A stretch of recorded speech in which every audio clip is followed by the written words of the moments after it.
आगे बढ़ते हैं, कुछ सियासी सूरत हाल की बात करते हैं। रजीम चेंज का मकसद करप्शन के केसेस खत्म कराना था। इम्पोर्टेड हुकूमत ने एनआरओ लेकर अपना मकसद पूरा कर लिया। कौम सवाल कर रही है कि पाकिस्तान के खिलाफ ये साजिश कौन कर रहा है।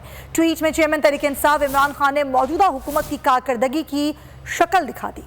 रजीम चेंज ऑपरेशन का मकसद करप्शन के केसेस खत्म कराना करार। चेयरमैन तहरीक इंसाफ इमरान खान मौजूदा हुकूमत पर बरस पड़े। अगर आपको वीडियो पसंद आई है तो लाइक पर क्लिक करें। हुकूमत को आईना दिखाते हुए कहा, इम्पोर्टेड हुकूमत ने एनआरओ लेकर अपने मज़मूम मकासद पूरे किए। चेयरमैन तहरीक इंसाफ ने सवाल उठाया कि कौम जानना चाहती है पाकिस्तान के खिलाफ साजिश कौन कर रहा है।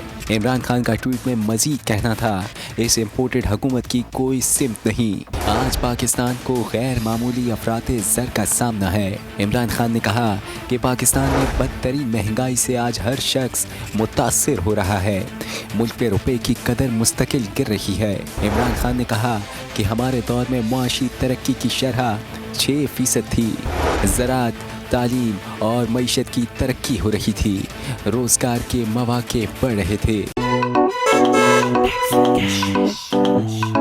टैक्सी कैश आई है, टैक्सी कैश। बोल किसी के भी दबाव में आकर अपने फैमिली मेंबर्स को अलहदा नहीं करेगा। बोल हमेशा आवाम की आवाज बनता रहेगा और आवाम के मसाइल दिखाता रहेगा। बोल की आवाम से खुसूसी दुआओं और साथ देने की अपील। बोल एक बार फिर नंबर 1। सब्सक्राइब करें और बेल दबाएं ताकि कोई खबर रह न जाए।